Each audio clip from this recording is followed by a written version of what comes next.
It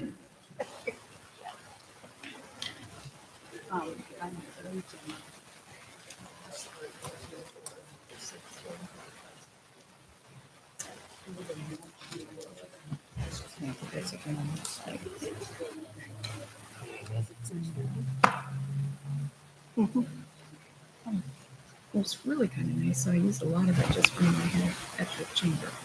So Ready? just take the same stuff. Yeah. Good evening and welcome to the candidate forum sponsored by the League of Women Voters of Ottumwa. My name is Jean Bell and I am currently the secretary of the local league. Oh, my Sarah. Thank you for taking the time and effort to come see and hear the questions that are asked of these candidates. This educational process works because the voters join us in person and virtually. We appreciate the generosity of the city of Ottumwa to allow us to use the chambers to broadcast on GOTV. Thank you, Edward, and YouTube. The broadcast is done in real time and will be available for viewing by the public on the Ottumwa City website. And I understand they can watch YouTube ad infinity. I mean, it's on. Good deal. That's good for the candidates. We also appreciate the time and energy and tenacity of the candidates seeking to serve the public. We especially appreciate the candidates who made themselves available this evening to answer your questions and others from the community. The purpose of this forum is to allow voters in Wapello County to make an informed decision before they cast their ballot. You all know, if you haven't already voted, Election Day is November 8th. All of the candidates who registered with the Wapello County Auditor were contacted by phone and by email and invited to participate in our forum on Thursday, October 20th. After we notified them, we learned that there were two other major community events happening on October 20th, so we moved the forum to this evening, October 27th. We again sent emails to the candidates and made follow-up phone calls for some of the candidates who had not responded to the change emails. We apologize for that confusion. And I need to further apologize. League had decided that 3 people running for county offices were unopposed. So I thought we had invited them by email to come and address the voters, explaining for about 2 to 3 minutes, explaining what their office was about and what they'd accomplished and what they had planned. Unfortunately, Lisa Kent, the recorder, Lori Fountain, the treasurer, and Ruben Neff did not receive, the county attorney did not receive the emails I thought I sent. I think I could get fired. Unfortunately, Lisa Kent is vacationing with her family at the Grand Canyon. Imagine that she wouldn't want to be a part of this. Lori had a family obligation in Burlington this evening, and I made 2 phone calls to Ruben today and did not make a connection. So, to ensure that all the candidates are treated fairly, equally, and consistently, League follows specific rules. Sarah Sells, a League member, will be our moderator this evening and will read the rules of the forum. Yes, I also would like to introduce the candidates have met Carol Kelly, who is going to be the timer to make sure everybody has equal time and that they give their time up when it's that moment. And the emails are going to be read by Terry Reed, so that hopefully you will only have to read them once, and all of the candidates will be able to hear equally and to hear clearly. Sarah? You certainly may. Say, Jean has already reminded you that this is a forum, not a debate. The audience members asking questions of the candidates will be asked to write their question on a card provided by the league, and the question cards must be signed. You might also want to indicate on the top if your question is for the supervisors or for the state legislators, or both. There will be, if you didn't write a question, you can still do so. Just look for the league people with buttons on. Back here, you can see Jacqueline. She's got cards there. You can write a card at any time. Each candidate will have equal chance to answer each question. They will be asked in rotation so that no candidate is always last or always first. As you can see, they're seated in alphabetical order. League will ask one question at the beginning of the forum, and all subsequent questions will come from the audience. Each candidate will be asked to make a 2-minute opening statement about themselves and the reason that they are seeking office.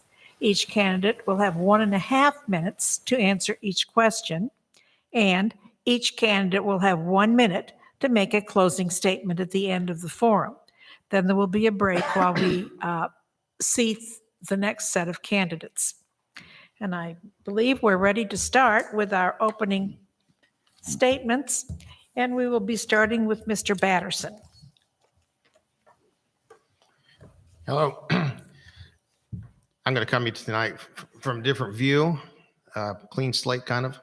Wapello County has become complacent with mediocrity under the current leadership. Wapello County is one of the highest in the state for taxes, yet we are first in poverty. How do these two numbers even go together? That's why, if elected, I feel a full audit needs to be done so I can come to understanding what's being spent, what's coming in. I wouldn't feel comfortable working with a budget without knowing those facts.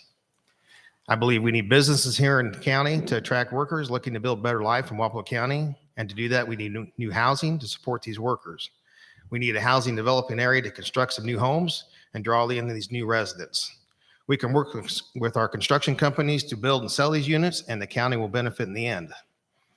We have a major 4-lane highway, airport, river, a couple railways in our county. We do not do enough to lure in the business. When businesses want to build here in the county, we have pushed them away to bordering counties, and those counties have benefited from our losses. I'm not opposed to grants, bonds, abatements, and if the benefit at the end is better for Wapello County. We have not utilized what's right here in front of us to draw in tourism. Talking about the Wapello County Conservation. We have one of the best conservation programs in the state, that we have lots of land not utilized to its full potential. There's been plans to build a 60-acre lake at Pioneer Ridge for several years, build more cabins, more up-to-date camping spots, dump stations, wedding venues, and more. Our conservation department could be 80 to 90% self-sufficient, and that's adding more employees to their department. It could be a tourist destination with fishing, hiking, hunting, trail riding, not to mention the wedding venue. The county conservation would do that through grants supported by the supervisors.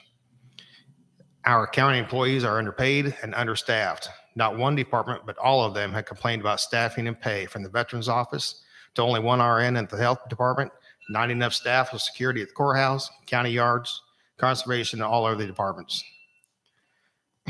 No, we can't make it right in a quick minute, but we can set the stages to fix the problem over a few years. By just simply adjusting the hours the county yards work to 10-hour shifts in the summer, we get more work out of them.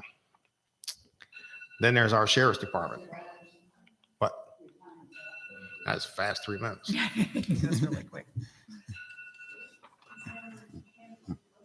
All right. Good evening. I want to thank the League of Women Voters for providing this forum, and to the residents of Wapello County for participating in this opportunity to learn more about the candidates seeking to serve our county. As an involved member of my community, I feel the opportunity to serve as a supervisor will offer a venue to share fresh, positive, and proactive voice to the governing of our county. Experience has value, but experience that does not support and value innovative and creative ideas, inclusiveness, growth, especially through change, then experience leads itself to devalue the people who serve our county, stifle innovative ideas, and can become a self-serving body that is unable to encourage, support, and or mentor emerging leaders.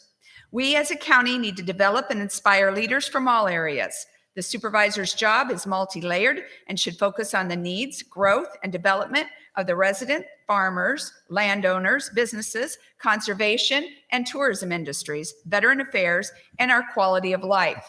I look forward to listening to the community members' concerns, questions, and ideas that will move our county into the next phase of development and growth. I thank you very much. Well, I want to thank you for allowing me to serve in office in the various capacities that you've entrusted me with. I served 4 terms on the city council as a full-time city councilman, and that's a real learning opportunity.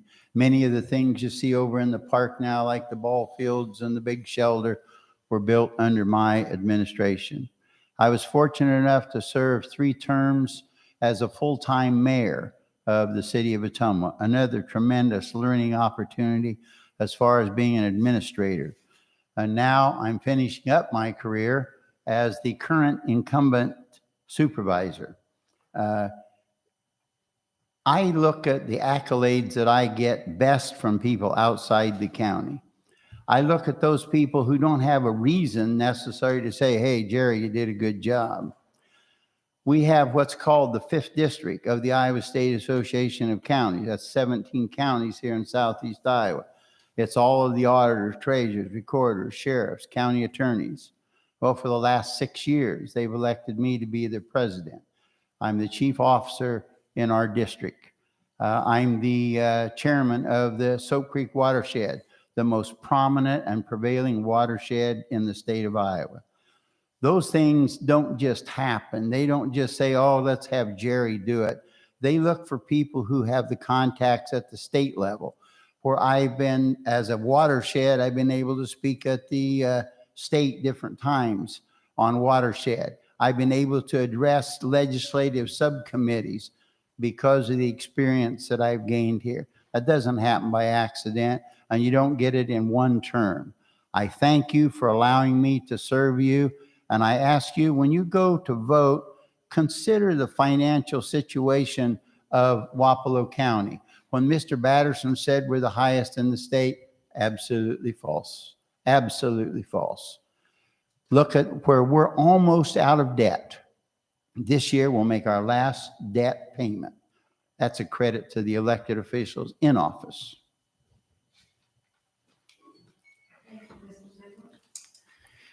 Yes, thank you. I'd like to thank the League of Women Voters for sponsoring this. This is an excellent way to promote democracy, which is what we need. And I want to thank Jerry Parker for serving so long in the community. Thank you for that. I want to start off with giving you a little bit of my credentials. Some people might not know me, but I put it together this way. I'm a farmer, a family person, a friend, a fireman, and a financial advisor. Now, on top of that, I have a master's in business administration. I know business all the way through business, all the topics of business. I've taught business topics. I operate businesses, and I'm currently farming at this time. In the process of campaigning in the last couple months, I have been using a maybe different definition of campaigning than most people use. I have been listening to the voters. And as I listen to voters, it's incredible the talent we have in town, in our area, and the potential that we have. And that's just it. It seems to be potential, but we need to capture that and benefit from that potential that we do have. There are several areas that I want to be focused on. I want to be helping our farmers to develop their enterprises. I want to encourage entrepreneurship, which we need in this community. I want to work with economic development. And one thing that I've discovered is we still have a need for childcare in the area, so that can be further developed. And then we need to support the basic services like our road system and the sheriff's office.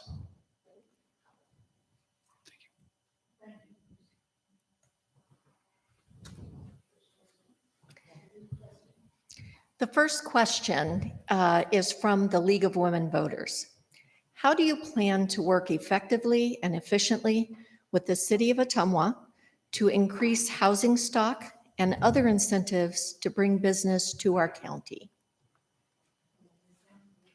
Yeah, thank you.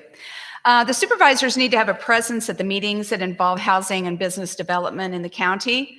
We have several housing initiatives currently working within the county. Mission 500, which they'd like to have 500 units of housing by 2030.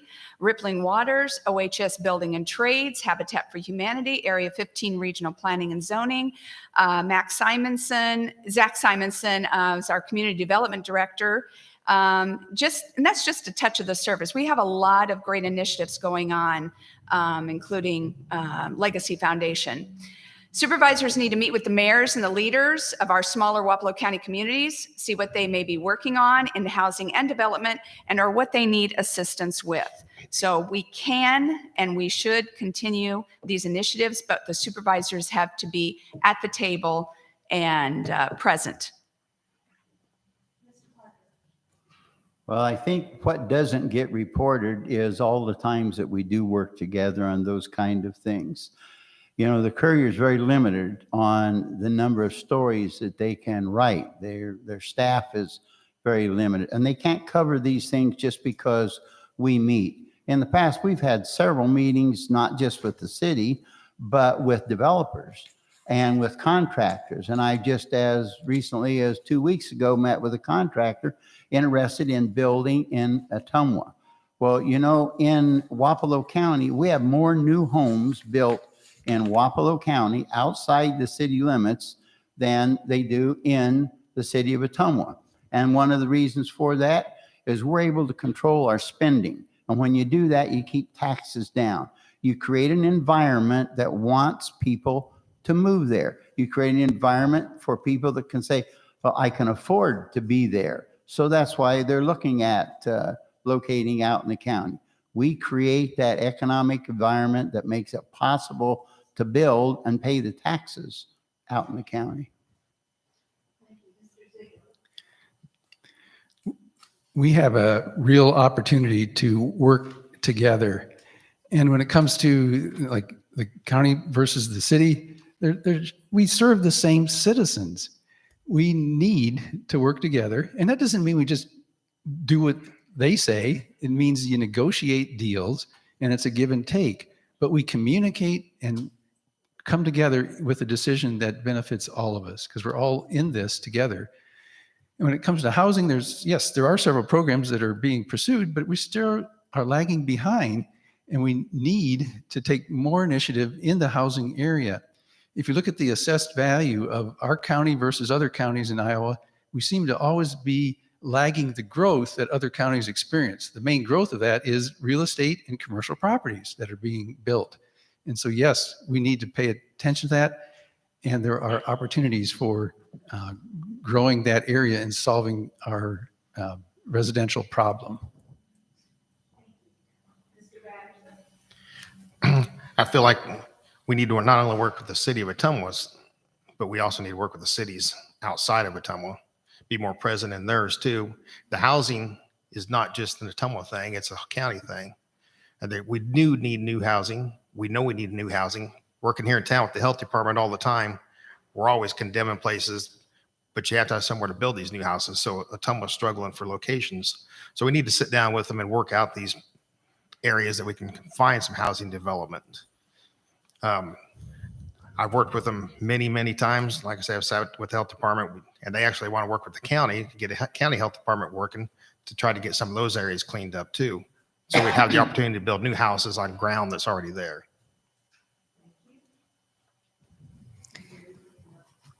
The next question is from Rick Johnson. What are your 3 top priorities for Wapello County, and how will you address them if you're elected to the Board of Supervisors? Well, my top priority is not something new. When I was a city elected official, it was the same.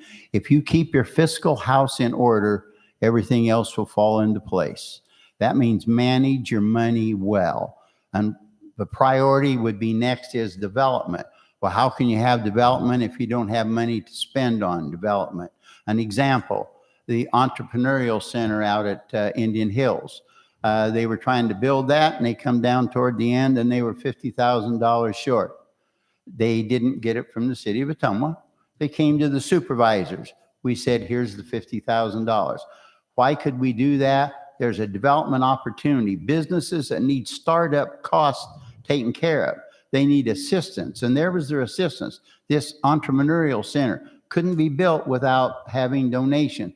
The county gave $50,000. So development, keep your fiscal house in order, watch your expenses. I think one of the huge responsibilities is establishing the budget for the county.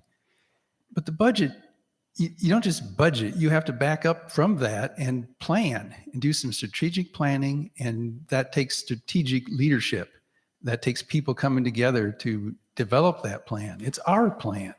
Once we have that plan, then we can pursue the budgeting aspect. And there are ways to enhance the budget. And one of my positions would be to be very aggressive on the grant programs that are out there, which both include state and federal grants. At times we've, I think, passed up some of those opportunities. And then the other area would be entrepreneurship and economic development. We need to do so much better in those areas. We have the capacity, we have talent here, we have ability. We need to put the tools in place in order for that to be grown as it has in other communities in Iowa.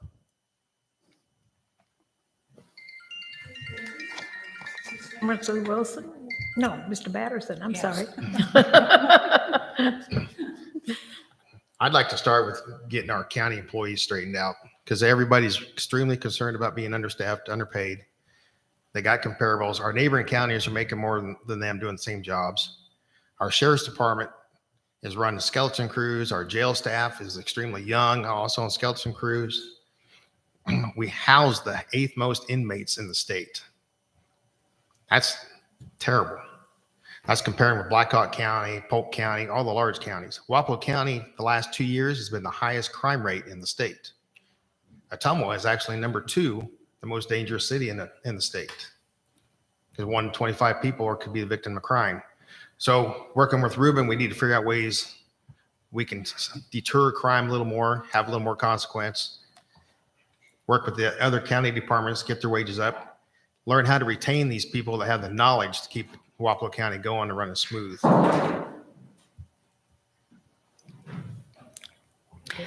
My response, the top 3, it's kind of difficult. We have several things we need to work on. Housing and business development definitely is a high priority of mine, especially working with small businesses. Hand in hand, both Brian and Darren have discussed this, morale, pay of staff, that we currently are not paying our staff and the morale is down.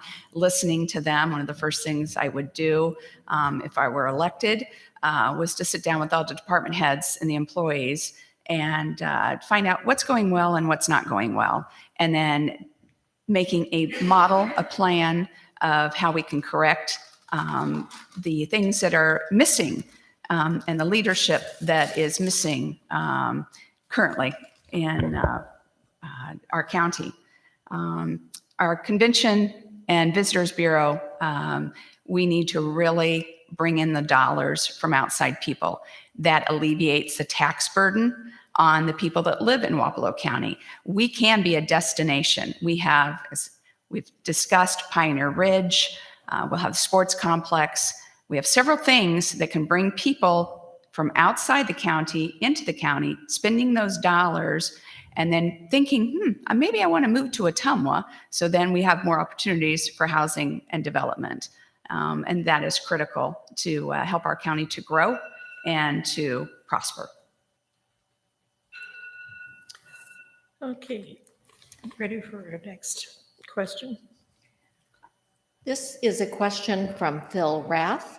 What ideas or procedures would you put in place or continue to ensure openness and transparency in county actions?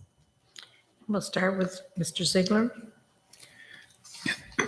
to me, that is an essential of government, that we create an environment where there's openness, where there's the ability to communicate and solicit input. And one of the things that I would want to pursue is the development of the website and the Facebook. So there's much more of a dynamic interaction with the citizens through those media. And then when it comes to, I would certainly be safeguarding the openness of meetings and making really the meetings of the supervisors more dynamic, where people feel like they can come and communicate with the supervisors and they're going to be listened to, so that encourages people to come back and participate in the discussions. I would also be an advocate of doing public meetings. An example of that would be to meet with all the township trustees and clerks. They're elected by the citizens in their area, and they need to be listened to in addition to just the citizens in general. Thank you. Mr. Batterson? I agree with Brian. The social media, as we all know, is huge. I can guarantee you there's more people watching on TV than there's here. So we need to have avenues that they can get their input put in. Meetings are hard to get to when they're 9 o'clock in the morning. Sometimes we might have to adjust meetings so the public can be there a little easier. Everybody's voice should be allowed to be heard. He hit a point there. All these elected officials need to have their opportunity to talk about their positions, their departments with openness and not anger. All the cities, we need to have times that we can meet with them, because there's a lot of towns in our county that some people forget about. Thank you. Ms. Hammersley Wilson? Yeah, I would be encouraged to see both all of the townships, the city of Ottumwa, and the county supervisors sitting down at least quarterly, if not more, and see what's going on in each of the towns and the communities.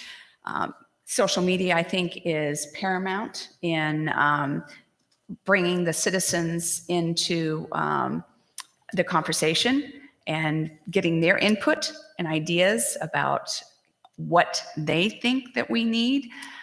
I also feel it's critical to get our staff involved and have both the city staff and the county staff sharing ideas, best practices, working together to build an entire community that is more whole than what it is currently in Wapello County. Mr. Parker? Well, we have a new website. We just paid quite a bit to get it updated and working better than it ever has before. People that might be talking about openness, I would think that if you're wanting to be a supervisor, just maybe now, you should have attended one supervisor meeting before you decide to run for office. I'm not sure. How about attending one public hearing to see how things work, instead of making accusations against a lot of good people who have been supervisors and saying the decisions are made before they get to the meeting, which is, again, false. We have our meetings at 9:30. We used to have them at 7 in the evening. People said, well, I live in Eddyville. I live in Eldon. I don't want to go home and come back. We changed it. We put our hearings at 5:30 to try and encourage people to come. Still, we did not get them except on special occasions. So we went back to 9:30 in the morning, and then we would have our staff come once a month, and we would have a night meeting. Nobody showed up. It didn't matter. Nobody showed up. Because we go out, I'm in Eldon, I'm in Agency, I'm in all of those communities at every public event they have. And the people will say, oh, that reminds me now that I see you. The openness comes not from holding a meeting that people might not want to take time away from their family to go to it, but going to the people. And that's been my priority for 40 years. Thank you. Next question. The next question is from Kara Galloway. It's a three-part question, and two of the parts have already been addressed, so I'm going to ask the last part. What is your vision to move Wapello County forward in bringing mental health and substance use disorders treatment to rural areas? Okay, and we'll start with Mr. Batterson. You're talking about one of the hardest subjects there is from the law enforcement aspect. We deal with the mental every day. There is no easy answer to that question until we get some facilities. There are no mental facilities. Every mental facility we have, we can't get anybody in. You sit in a bed and you wait for days to go somewhere if you can even get in. A lot of times you see psychiatrists on TV from New York and they're released.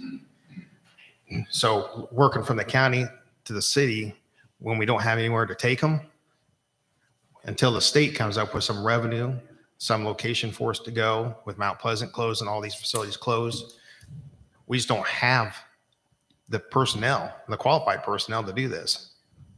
We have somebody from Southern Iowa Mental Health that rides with us, and she is overwhelmed with how many mental people we have every day. Thank you. Ms. Hammersley Wilson.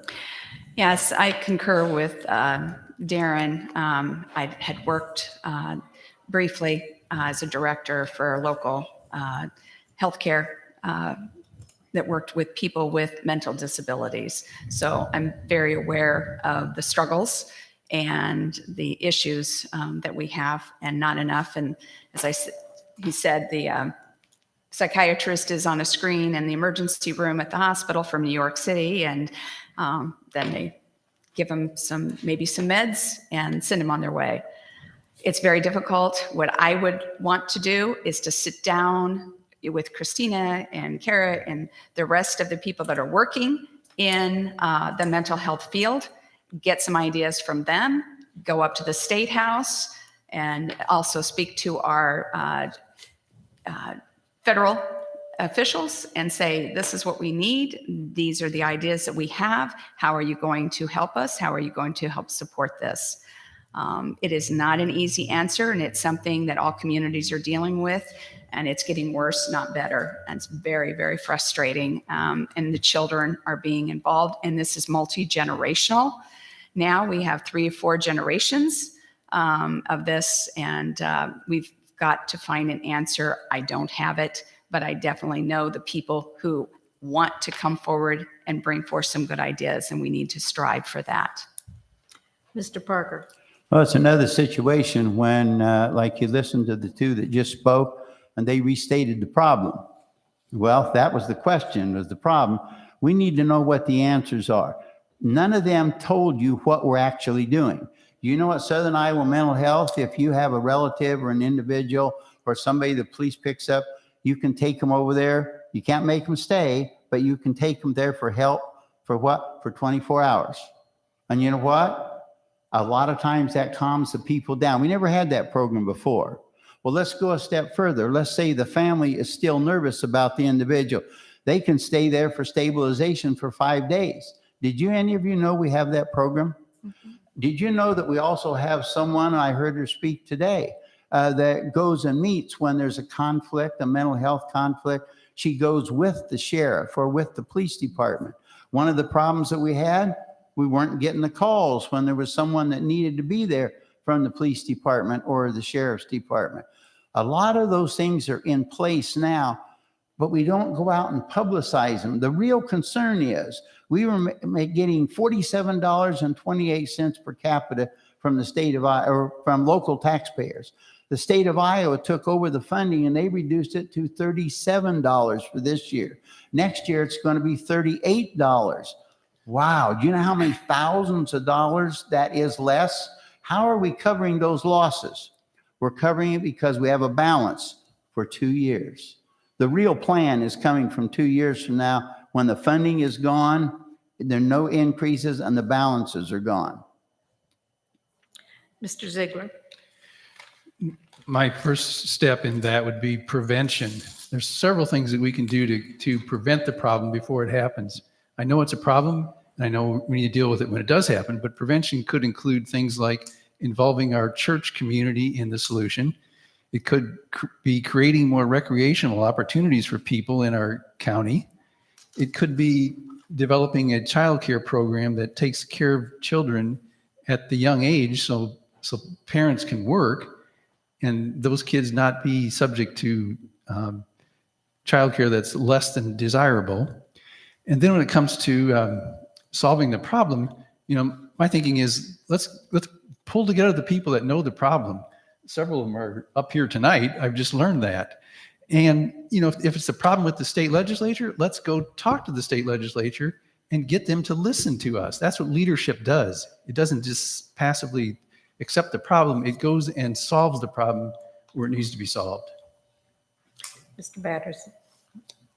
Or did I start with him? Connie's turn, yeah. I've run out of spots. The next question is from Carol Halpert. What is the biggest challenge facing Wapello County? What are your ideas to meet that challenge? Well, the biggest challenge right now is like we were just talking about, mental health. Because in 2 years, our balances, and I can continue on with what I was saying, in 2 years, our balances covering that shortfall will be gone. The state is requiring us to spend that in 2 years. Now think a minute, all the programs that we've got, and we've all stated there is a problem. Now let's try solving that problem. Instead of $47.28 per capita, let's do it on $38 per capita. Do you think we can do it? We that are involved in it, and I'm the vice chair of the governance board, which is in charge of mental health in 4 counties here. So I have a good understanding of mental health and the future problems that are coming. The state is not addressing those problems. They help the local taxpayers by saying, we're going to save you tax money because we're going to pay for it. They didn't pay for it. They paid $37 per capita this year, $38 per capita next year. Now, what is going to happen the next year? No guarantee of 39. The guarantee is that we're going to look at growth. And how is mental health growing in Iowa? And then we'll come up with a figure to allocate to all of the regions. And this isn't done by county. Wapello County is just in a 4-county region that handles this. And Wapello County is the biggest county, and we put in the most money. So our dollars are actually being spent in some of the other counties. Mr. Ziegler. It is really difficult to reduce it to the biggest challenge. I could think of 10 challenges that we need to focus our attention on. But in the interest of the question, I would say our biggest challenge is summed up by this. In 1972, the population of our county was 42,000. Currently, it's like 35,000. That's not even maintaining the population. That's sliding down. That's at the same time we've had people come into our community. That's incredible. We're in the middle of the United States. We have a beautiful area, and we should be growing. Not that we don't want excessive growth, but managed growth spreads out the tax burden and allows us to accomplish more of the goals that we need to, and gives us the revenue to take care of things like mental health. Thank you. Mr. Patterson. I think one of our biggest challenges is we got to stop kicking the can down the road, because all we do is restate it. We're not accomplishing anything. We can't continue to be poverty. We just got to start going forward. We're going to have to invest some money, spend some money to make some money. We can't keep talking about how this and how that if we're not willing to do anything to change it. So as a group, we need to sit down and face those challenges and be willing to make the investments in this county. There's a lot of good people in this county that want to see change. Somebody's got to make that change. Thank you. Let's see. Ready for the next question. I don't think. Did I get? Could you restate the question for me, please? Certainly. What is the biggest challenge facing Wapello County? What are your ideas to meet that challenge? I think some of one of our largest challenges is bringing dollars into our community to helping it grow and prosper. I want to encourage, support, and grow our Convention and Visitors Bureau, our tourism industry. We have some gems in Wapello County that people are shocked when they come in, all the way from Bridgeview Center to Pioneer Ridge, Eldon. for the Gothic House. We just have so much to offer in Wapello County, and we aren't getting the message out well enough. And we have a fabulous Convention and Visitors Bureau partnership right now with who we have in charge, and they're doing a great job, and we need to promote and help them to continue to get the word about how wonderful Wapello County is and what all we have to offer. The other thing, again, is the housing and development. We've absolutely got to get a handle on that, and increase the morale of the people that work for our county, and be better listeners.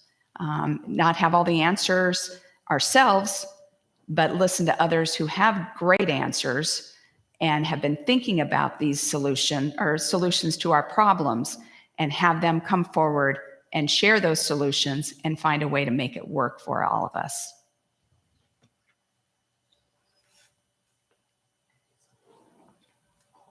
Okay. Do we have another question? And the next, just a moment. The next question is from Steve Siegel. It's a two-part question. We'll do the first part and then do the second part if we have time. Do you pledge to fully repair the Wabash Bridge, our trail across the river? We'll start with Mr. Ziegler. Our trail system is amazing. I've been on all of it just lately on a bicycle. I love it. I'm debating that in my mind because here's the issue. Do we spend money repairing that, or do we spend the same amount of money creating more trail opportunities? So I debate that. I would say at this point, I don't have a solution. I would like to investigate that by looking at the numbers and the research on it. And the bridge itself is not going to last forever. So I'm questioning whether we should spend money on the bridge, especially when the trail is crossing the river at a location not too far from that. So I'm not opposed to it, but it's something that I would certainly want to debate. And then I would like to build the trail system in Ottumwa to be twice the size, 3 times the size of what it is. We need more trail system. Thank you, Mr. Batterson. I'm not opposed to rebuilding the bridge and fixing it. It was a great asset when it was there. But at the same time, we need to look at all the revenue, depending on what it's going to cost to fix it. Maybe that money's better utilized in getting another employee at the roads department or a couple of deputies, things that we could better use the money on now than the present time. Ms. Hammersley Wilson. My thought is, I love that bridge and I love the trail system, and it increases the property values. And that's been shown across the nation over and over again. If you have great trail systems, your value dollars go up for your homes and your community. If the dollars are there in that specific fund to take care and bring it back to its glory, then I'm absolutely for it, because I think it's a great asset. Again, we'd have to look at the dollars and see where they're at. And in that particular fund, if that can be done, then I absolutely would want that taken care of and rebuilt. Mr. Parker. Well, I won't beat around the bush. We're working hard to make sure that it gets completed. By the end of this month, we will have the plans at our office. We've already contracted to have the plans done. And it shows again how people, by not coming to board meetings or budget hearings, like Mr. Batterson said, take that money and give it higher salaries. Well, let me tell you something. The grant money you get for a trail, you can't spend on salaries. And the sales tax money glad that this we will isn't a be debate. using to build the improvement on it can't be used for salaries. That comes because you don't have any understanding of what's going on. And you make these proposals to people, and it's ludicrous. Take the bridge money and pay it for salaries. It's illegal, folks. That bridge will get done. Whether I'm in office or whether I'm not in office, I will work with Steve Siegel to make sure that bridge gets done. Okay. The next question is from Rick Hinesley. 38 Iowa counties have 5 supervisors. If elected, would you support increasing Wapello County to that number? Why or why not? And we are starting with Mr. Ziegler. Unless I've totally lost my place. I started Chair- the last one, didn't I? No, Patterson. I Yeah. don't know. I'm just. It's Darren's turn. Yes, Yeah. it is, because you started the Yeah. last one. I'm Thank you. sorry. No, I'm not opposed to it unless Mr. Parker wants to answer it for me. No. So I'm not opposed to it. It's something we need to look at. But 3 is what we got, and 3 is what we got to start with. And that's the supervisors, they'll decide if they need to go 5. Yeah. Yes. So, may I? Yes. Okay. So yes, I had brought this up So she starts. several months ago that I feel like Wapello County would be better served with 5 supervisors. Right now with 3 supervisors, if 2 supervisors are together, then it's an open meeting. It's very difficult to get things done. I also feel like the supervisor's position should be open to not just a bunch of retirees or almost retirees, but people that are younger and have other jobs. My idea would be to cut the pay in half. This is supposed to be a part-time job. So the pay that we currently get would be cut in half and then spread out better. And Mr. Parker had said at another meeting that, Lynn County is getting rid of their 5 and going back to 3. And that's because they were making $108,000 a year. And the understanding of the voters was that the pay would be reduced and spread out. And that did not happen. So they were all getting this money, and it was a huge, of course, financial drain on the county. So, but the counties that do have 5 supervisors, they're working very, very well. We can get a lot more done. We can bring fresh blood, fresh ideas into the county, and also spread the responsibilities, because instead of each supervisor having 5 committees that they have to sit on as it is now, there's 15 committees, they would each have 3 and 1 day a week in the office. So that is my thoughts on 5 supervisors. Clarify for me, I don't think that was the question. Was it, Rick? Yes, that was. Wasn't Why it don't I about the read the Veterans question Affairs one more Board? time? Question was, would you support having 5 supervisors if you were elected? Okay, I misunderstood that.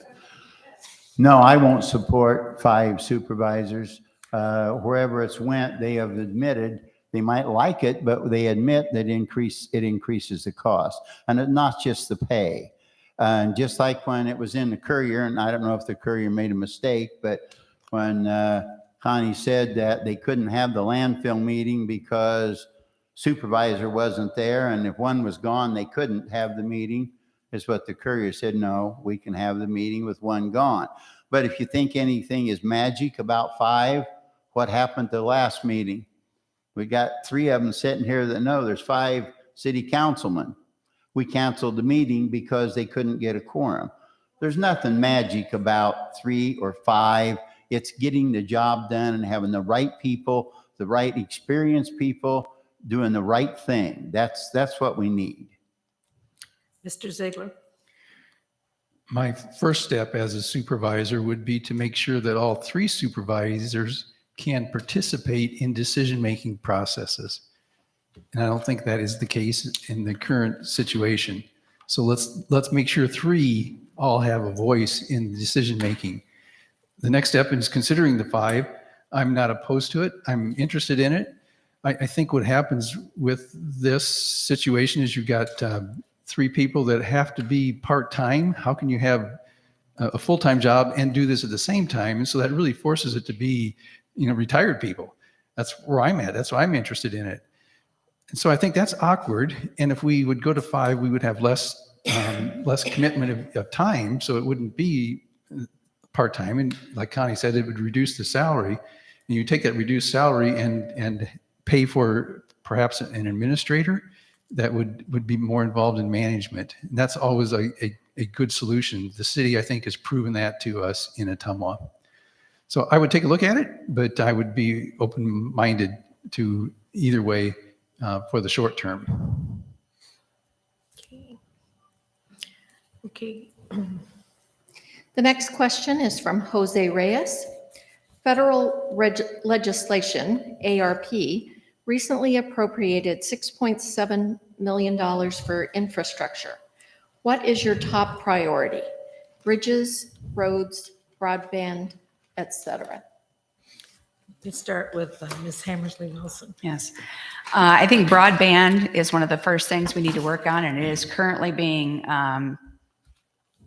put together and coming about in the county and the surrounding counties. So we need to push it along a little faster. So that would be very important. And our bridges are not in great shape throughout the state. It's not just a county issue, that's a state issue. So definitely 3 of us here live in the county, live on gravel roads. And so definitely the infrastructure and so forth is paramount in making our county better. And especially if we're going to develop more housing opportunities, then we need to have good infrastructure. We need to have good solid bridges for our farm equipment and so forth that are traveling on these roads. But broadband is something that everybody needs, especially entrepreneurs that are trying to start businesses, farmers now, more and more is done online. And so they need really good, solid broadband to grow their businesses and to sustain themselves. Okay, Mr. Parker. We've already committed 1.3 million for broadband, and they're already up from the Davis County line, about a third of the county. We had a report the other day at the meeting about how much more rapidly they're moving than what they thought. They have 2 contractors going now instead of 1. And so that's going to move faster. We've committed to complete Wapello County. We also have pledged $2.5 million to the sports complex. We've also pledged $500,000 to try and get $1 million grant for county conservation. They're going to be able to increase the number of camp spots. They're going to put in a dump station. They're going to put in new showers and restrooms. Also, they're going to run some of the utility lines so we can extend electricity. So we've already committed that much. And we have 1.1 million is being spent on replacing the windows at the courthouse.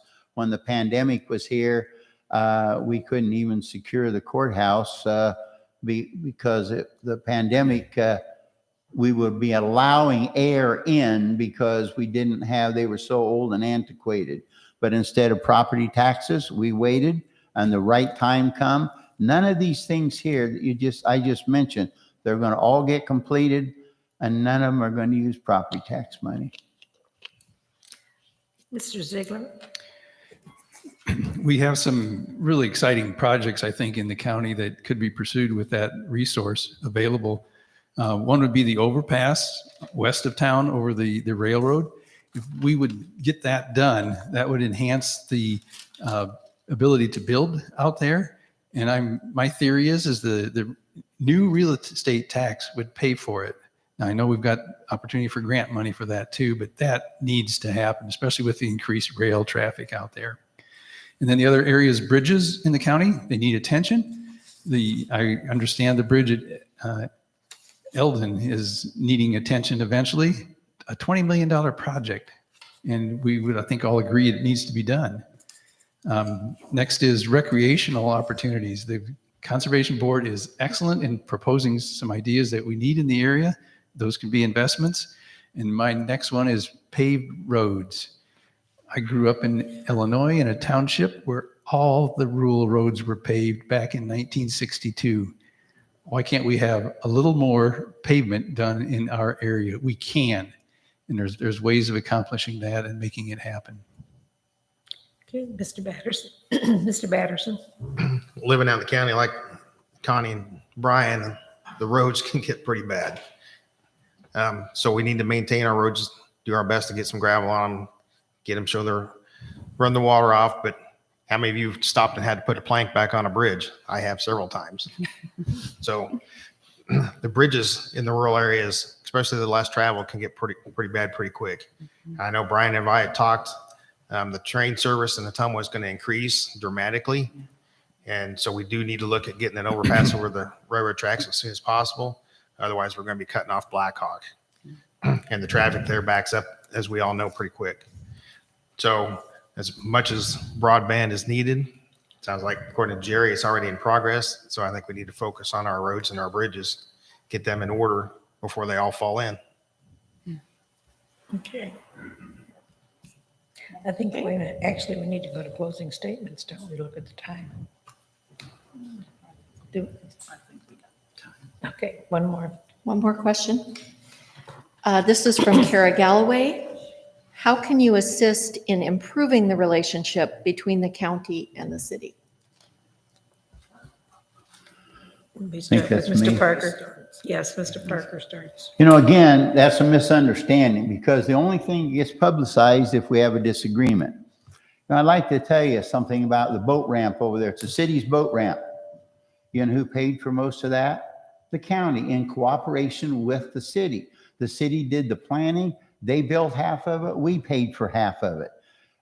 Just recently, out on Angle Road, the road's caving in. Culvert is rusted away. I met with, not the council, I met with Larry Seals. I'm with Larry Seals, and you know what? Within a week, we got it replaced. Our guys laid the culvert. The city paid for the culvert and did the survey work. You know, it's just disappointing that you think the relationship between the city and the county is so bad. When I appeared to the city council and I argued about the franchise fee, I did not address that as a supervisor. We'll lose some money, not the $600,000 that they were talking about on the radio, but we'll lose a little money. That's not my concern. My concern, and I spoke as a citizen, is going to bring in about $1.6 million. Who pays that? Let me see. Every small business in town, every big business in town, every industry in town, every person that rents and has to pay a heat bill, and everyone that owns a home. So when I wasn't fighting with the council, it was an issue. And I hope they weren't fighting with me because there's a long list of things we work together on that never make the newspapers. They can't. We don't have time to run to the newspaper and say, all right, we're paying $26,000 for a new trail down Milner. Nobody knows that, do they? The county is going to make that grant happen because we pay. Okay, now the final. Oh, yeah, you're right. Brian? Yeah.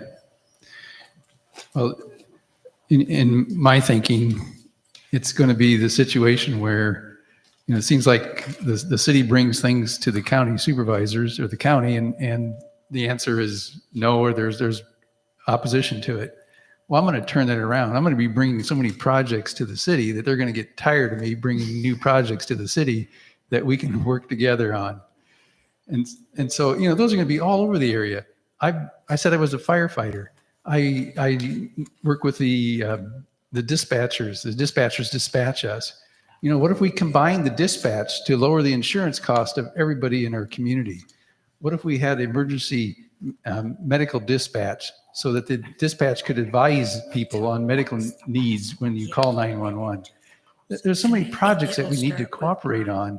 And that's what I'm an advocate of, this idea of negotiation. You do this and we'll do this. And then we're always working together.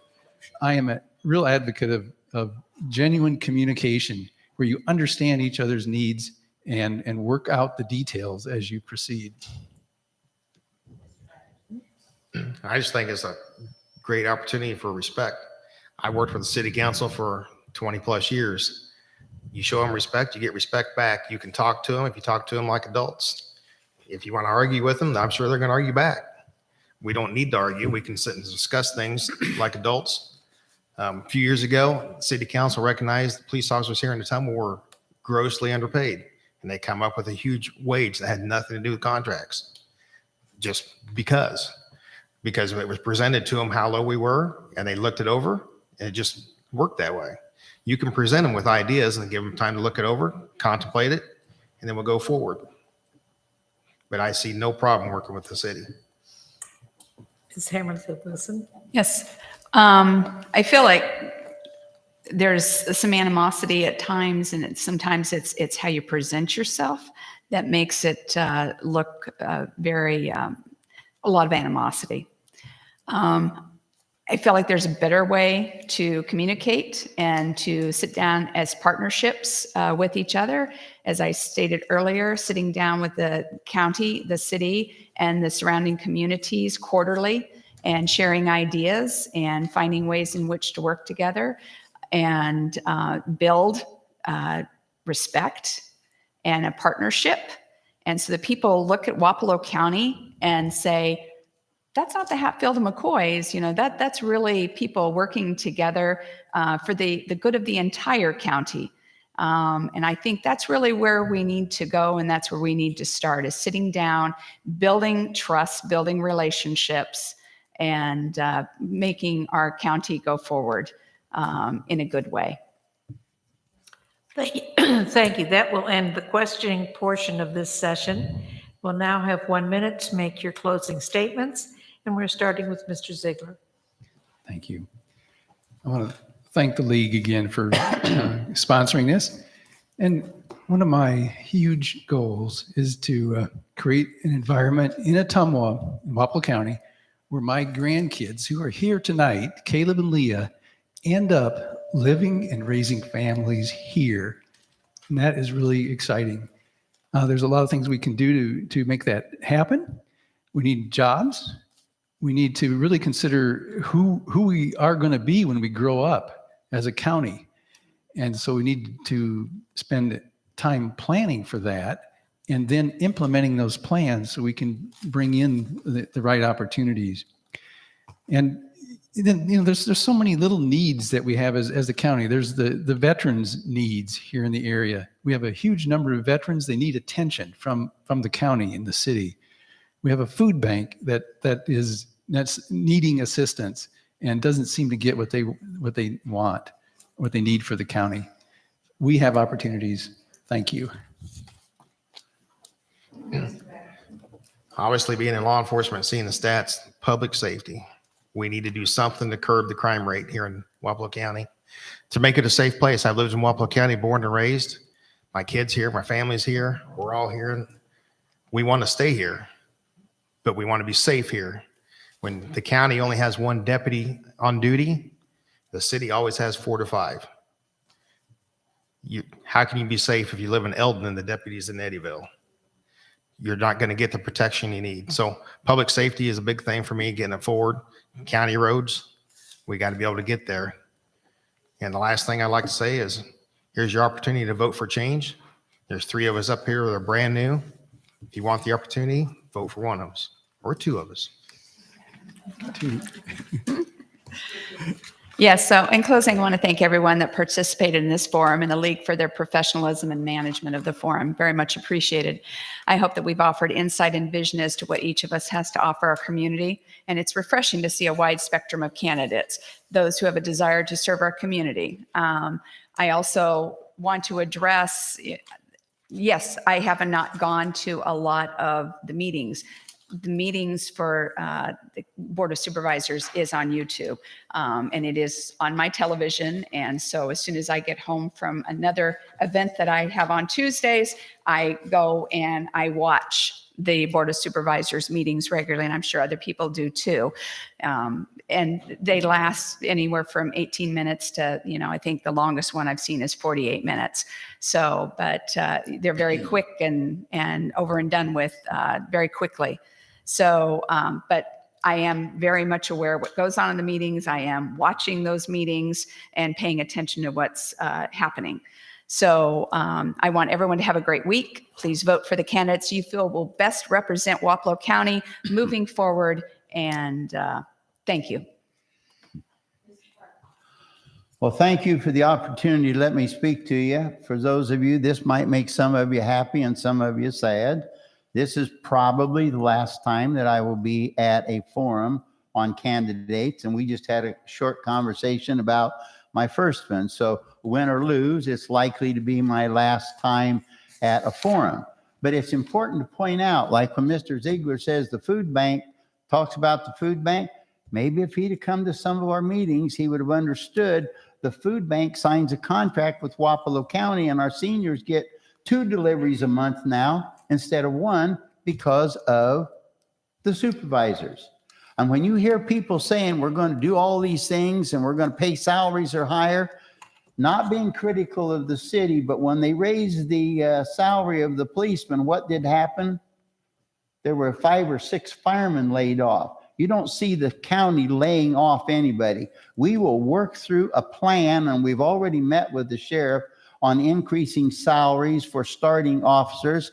We've already done that. Be careful of those that promise you all kind of things without any idea on how to pay for it.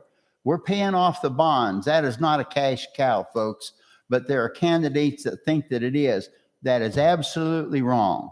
Thank you for letting me serve you, whether this is the last time or I get one more. Thank you.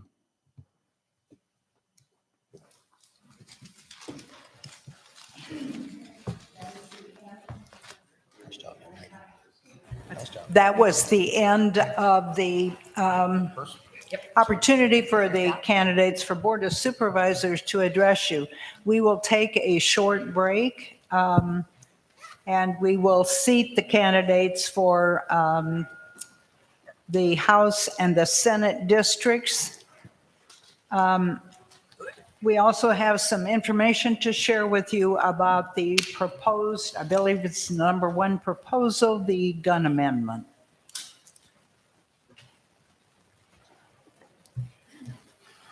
I'm going to address the Constitution. Wait, she's not. Yeah. I don't, are you close enough?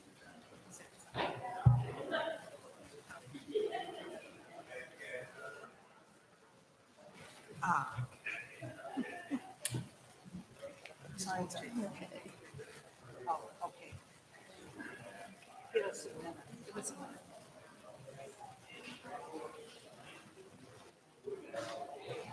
Wait till we get the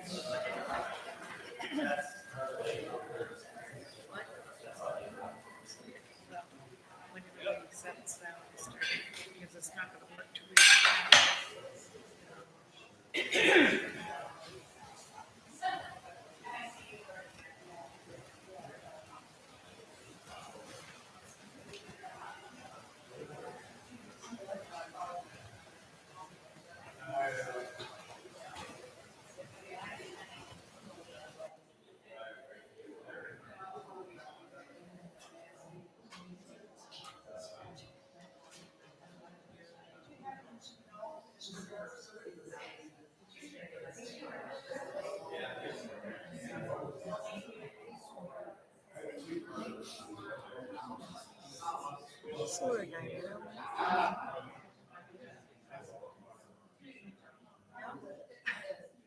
I think I don't know, maybe as a little piece.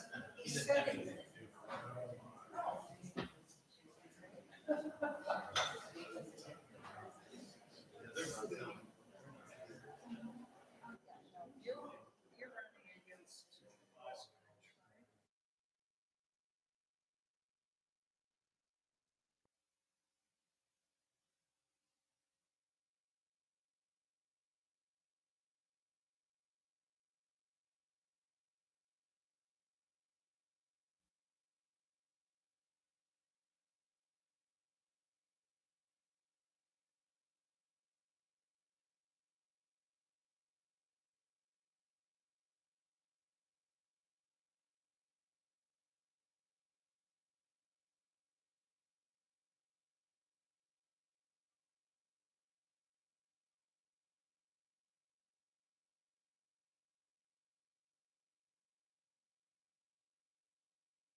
These are like the UAW ones that we have in the Union Hall.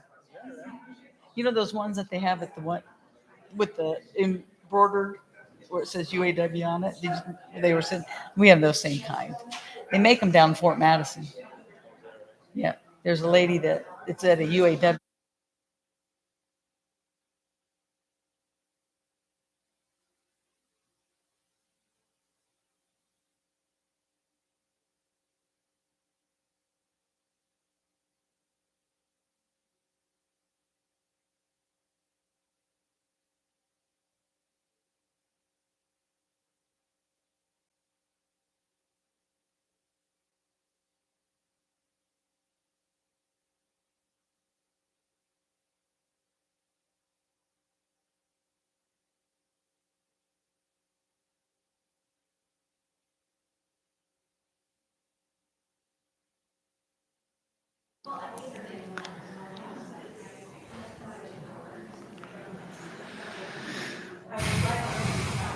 Share with you some information on the public measure number 1. When you are voting this year, be sure to turn the ballot over and vote no on the Iowa constitutional amendment. The wording on your ballot does not copy all of the amendment to the U.S. Constitution. It adds one phrase. Any and all restrictions to this right shall be subject to strict scrutiny. Iowa is one of 6 states that does not have a right to bear arms provision in their constitution. The proposed amendment states, "The right of the people to keep and bear arms shall not be infringed. The sovereign state of Iowa affirms and recognizes this right to be a fundamental individual right." This is where it differs. Any and all restrictions of this right shall be subject to strict scrutiny. This is different from the Second Amendment of the Constitution. Strict scrutiny is the most stringent legal analysis and would make it difficult to deny gun ownership to anyone. Iowa currently has laws restricting gun ownership to certain conditions, such as severe mental health conditions, age restrictions, restrictions on those that are convicted of a felony or those convicted of domestic abuse. It could also do away with background checks. So far, only Louisiana, Alabama, and Missouri have passed this strict scrutiny amendment. Louisiana and Missouri have seen challenges to the existing laws and so far have upheld certain restrictions on firearm possession by felons. Iowa courts would not be guaranteed to do so. Iowa courts might not uphold such restrictions. We would not see a safer community if this measure passes. We could see our community and our peace officers endangered. Please vote no. Okay, and now we are ready for the opening statements. And Ms. Schwartz, I'm going to make it. oh, I'm sorry. I'd like to make a comment.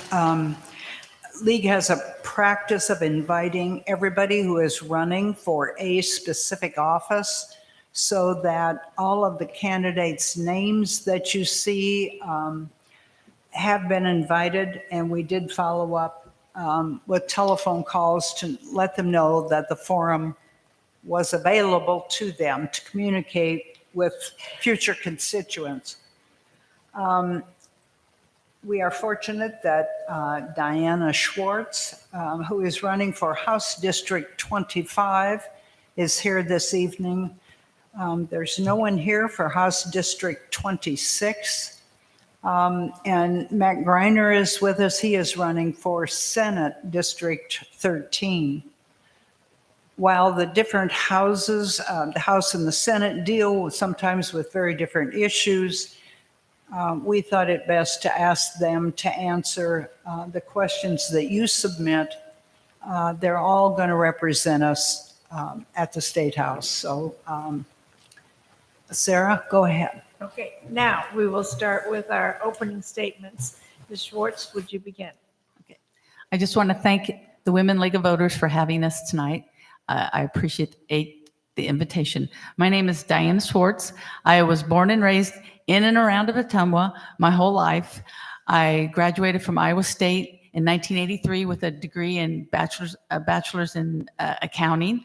Then I decided I'd go back and get a different degree in 1998 and change my career in a bioprocessing technology out at Indian Hills. I am currently employed at John Deere Des Moines Works. I've worked there for 5 years. I'm a proud UAW member. I participated in the strike last year, and that's when I decided that I would run for office because we all worked together and we got better benefits and we kept our pensions for not just us, for all future employees that would come into John Deere. I'm here to support everybody and all people of Wapello County. Thank you. Mr. Griner? I'd like to thank the League of Women for putting this on for us tonight. I'm Matt Griner, running for State Senate. I am running for the newly founded District 13, which consists of Davis County, Appanoose, Monroe, and Wapello. I operate the family farm with my son Heath. The family farm was started in 1858 by my grandfather Joseph, and I was born in 1958. So now I'm 64. So the farm's been in the family for 164 years. My wife Tammy, she retired from the AA language speech assistant for 20 years. I have a daughter Haley and a son Heath. I think my biggest part to my campaign is my experiences over the years, and I've accumulated quite a few of experiences over my opponent. First official office I was ever elected to was the 4-H president of the Yearlings 4-H Club, and I was just a kid when that happened. Then I went to township trustee. I was on the school board for 9 years, then president, Southern Iowa Electric Board, UAW president, and committee chairman, Davis County supervisor for the past 12 years, Workforce Development Board president for 10 years, Davis County Senior Center Board for 11 years, Fox River Watershed Treasurer for 5 years, CETA Community Action President for 2 years, Hospital Foundation Board Treasurer for 8 years, and Greater Prairie AEA Board Vice President for about 2 years, I guess. Other boards I have also been on, Farm Bureau Board, Regional House Trust Funding, Regional Economical Development Board, Area 15 Regional Planning Commission, Davis County Public Safety Commission, in charge of the jail in Davis County, E91 Advisory Board, and I am a race car enthusiast and an avid gun collector. Thank you very much. Well, now we have the lead question. Yes. On June 24th, 2022, the U.S. Supreme Court ended the federal constitutional right of a woman to seek termination of her pregnancy. Now each state will have the power to determine the level of freedom women will have to control their bodies and their reproductive choices. You may be elected as a senator or representative. How much freedom should a woman in Iowa have to terminate a pregnancy? And Mr. Griner, we'll start with you. Okay, January 22nd, 1973, the legal decision of the Supreme Court struck down the status of banning abortions in Texas and the Rights to Abortion Personal and the Rights to Privacy Protection Act, the 14th Amendment of the Constitution. In 22 June, the federal abortion was overturned. I still support the 14th Amendment and privacy protection of the women. I feel it was 100% wrong. I think they got it absolutely right in 1973, and I will do everything to support the freedom of women in the 14th Amendment. Thank you. Miss, last name's going. Okay, sure. In 1973, when the Supreme Court affirmed Roe versus Wade, I remember my mother sitting us 4 girls down. There's 4 of us in our family. And she said, and being raised Catholic, she said, this is the best thing that could happen for a woman. And when they overturned it in June, I feel that the government overstepped their boundaries. A woman has the right to choose to do what she wants to do with her body, and there should not be anybody else in that room other than her doctor, and anybody in her family that wants to help her make that decision. That is not anybody else's decision to make for her except her own. Thank you. Next question. This question is from Rick Johnson. What are your 3 top priorities and how would you address them if you are elected? Well, on my card, my 3 top things is workers' rights, which consists of collective bargaining, restoring that for the people who lost it when they gutted Chapter 20 in 2017, unemployment insurance, which they took away, and workman's comp, which they gutted in 2017. And then public education, which is no vouchers at all. I mean, and we give enough money to the private schools. We do not need to give them any more. We give them $90.15 million a year to begin with, and to give them more is just wrong. I mean, it's totally wrong. And then I have voters' rights, and then I also say it's the women's right to choose. And so that's my 4th one. So really, I guess my top 3 would probably be women's right to choose, public education, and workers' rights. And I feel that being a union member, workers' rights is a very big thing, because I dealt with the unemployment insurance. I understand being on unemployment. So when they took 10 weeks away is wrong. I mean, I'll have to wait and see where I'm at in the legislature if I get elected, on which committees, and see how I can help get those all reinstalled, and plus work to block any vouchers for the public schools. I would vote no on everything. And then for women's right to choose, I would vote against anything they were brought up to oppose the women's right to choose in Iowa. Mr. Griner? If I was elected to be a senator, I think the number one thing I would do as a farmer is to keep farmers and agriculture moving forward, and support the state of Iowa to support farmers to move forward all the way through. Supporting education and stopping vouchers that will hurt schools seriously and hurt smaller schools.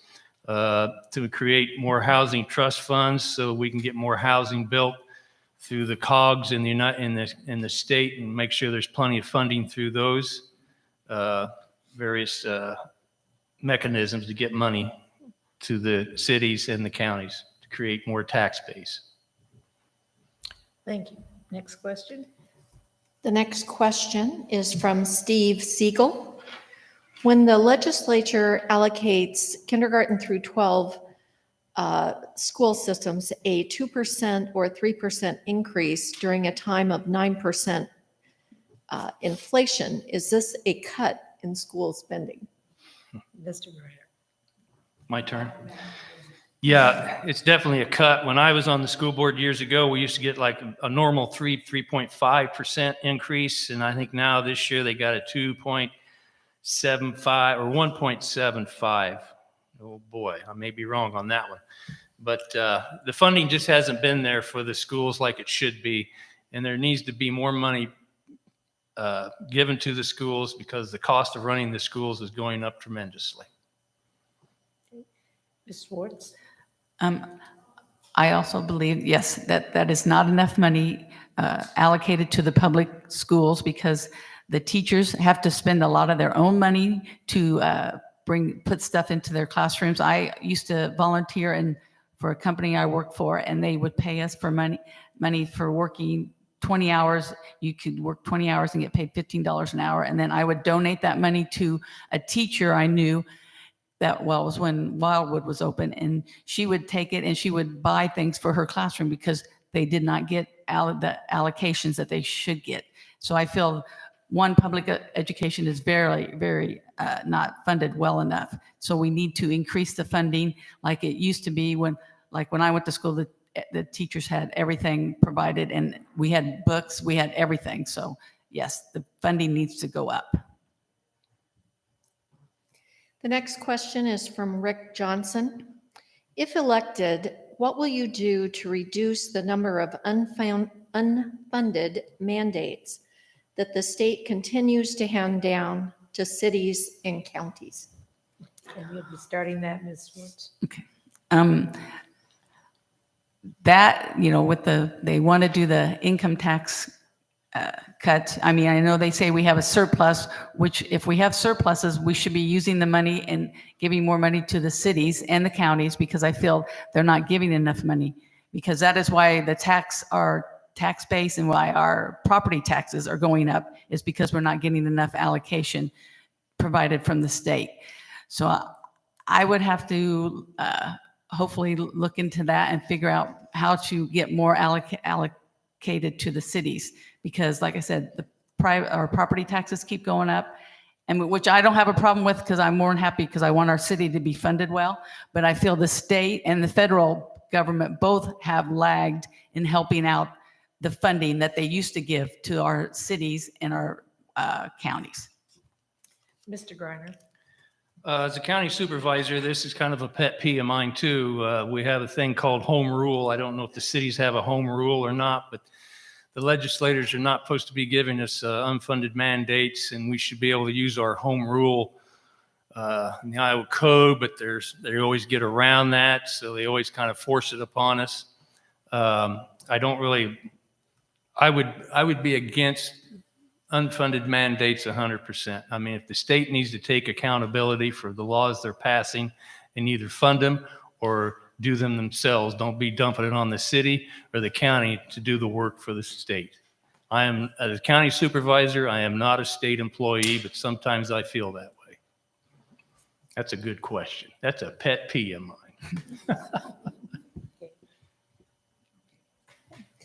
We have had many of the questions have been on the same topics, on public schools and the right of a woman to choose.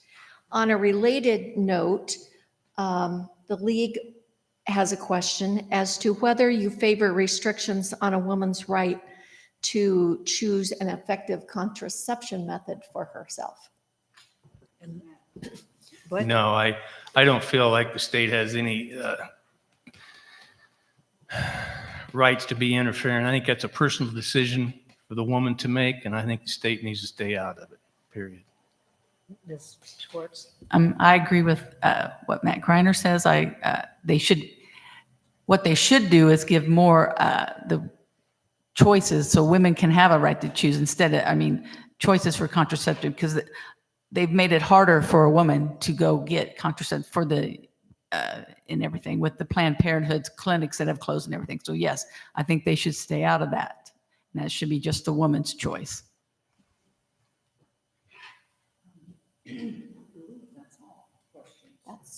That's all her questions. Okay, so since she answered that one last, you start your. Ms. Schwartz, we have run out of questions. Okay. So if. Oh, What? we do have one more? One more, okay.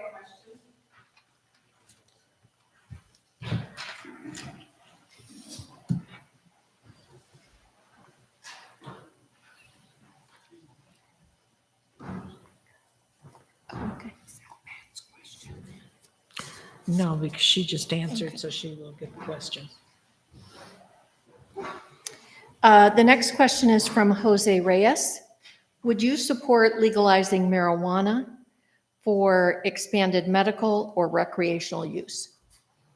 Let's start with Ms. Schwartz. Yes, I agree, because I feel that Iowa is losing out to the surrounding states, to people who go across the borders to buy the legal marijuana and other things that you can buy the medicinal. We have the medicinal here, but I've seen people when they go over to Illinois. I've gone over there and people go to the places to get the legal marijuana. So I think that Iowa could really enjoy the increased tax money that they would get from legalizing marijuana. So yes, I agree with that. Mr. Griner. I would be okay with legalizing marijuana. I think the tax and dollars would be great for the state of Iowa, and I think would really help the state out as a whole as far as the tax income. And it's just a matter of coming up with a way to split the money up, make sure everybody gets a fair share of the money. I think Illinois makes an outrageous amount of money doing this, and we're just missing out at the end of the day. We have one more. One more. How will you ensure that the needs of rural counties and cities are met in the future? Mr. Griner, you begin. Well, I think it goes into like your economical goals. I've served on the READY board for several years, regional economical development, and in the past 12 years I've been on that board, we've matched $3,165,000, and the state needs to make sure that those dollars are available for economical development or your local COGS. Housing Trust Fund, Davis County, Wapello, we've loaned out $1.8 million for housing in the city and the counties around, and that's important as a state senator, make sure those dollars are available to match with federal dollars so that we can keep the housing industry and the tax base strong. Ms. Schwartz? I work in Ankeny every day, and I see the difference, how the metro is growing up there. And I come home to Ottumwa, and I feel that we are left out in the rural areas. And I feel that I would be a good voice because I would want more to help with the housing. You see the housing, the roads, money that the state should give and the federal government should help match or also cover with we can't do everything with property taxes. So we have to have more money coming from the federal and the state levels to help with the rural areas, because we are being left behind, because I think sometimes all they think about is luring the companies to those areas and not down here, because we have I heard him saying, the Wapello County supervisor, we have a great airport, we've expanded it, and there's no reason why we can't lure more companies down here to make this rural area a great hub of an economic area. Thank you. That is the last question. So we will start with our wrap-up statements, and Ms. Schwartz, we'll start with you. I want to thank you for having us tonight. I just want to say that if I'm elected, I hope I would represent everybody in my district. I would hope I could, everything I'm fighting for, that I tell people at the doors, that I will help change those things, because I feel workers' rights, public education, voters' rights, and women's right to choose is a big, big things. And most of the people I talk to are very, very open to everything I say. So I feel that we need a change up there. We don't want everything to close, to give money away from our public schools, especially. I try to stress that you take the public schools away from these small towns, they lose their identity, and once they lose their identity, there's no going back. So I feel that I'm a good voice for that and for workers' rights, since I'm a UAW member and a woman who wants to stand up for women's rights and voters' rights also. Thank you. Mr. Griner. Yes, my goals for the state as elected to the state senator, keeping farmers moving forward as much as possible, to stop the vouchers, and vouchers do not belong in Iowa at no means. I would like to introduce a bill to have senior center food sites in every county in the state. I think that's a great idea for the seniors to get out and be around other elderly people and not be homebound all the time. Through the county and the city to have a mutual agreement with the states funding the milestone areas to help make this all happen for the seniors. Community schools, law enforcement, mental health training, I think that's a big thing that really needs to be worked on through the legislature. One of the biggest budgets as a county supervisor, and we meet with the county sheriff and the county attorneys about every week. Judges are not as available as they used to be. It's hard to get a judge into the smaller communities to deal with the issues. And one other thing is 70 miles an hour. I don't know why we're not driving 70 miles an hour, and we need to have speed cameras on those. We need to have signs up for speed cameras so we know they're coming. Yep. Thank you. Thank you very much. That concludes our forum. We would, the League of Women Voters would like to thank all of the candidates that took their time and energy, not only to run for office, but to come and meet directly with voters. It takes some degree of courage to come and face voters and answer the questions they're going to ask, not knowing what kind of questions will be asked. Thank you all for coming. I believe this truly is democracy in action. It's local government at its best, we hope. Thank you, and travel safely to your homes.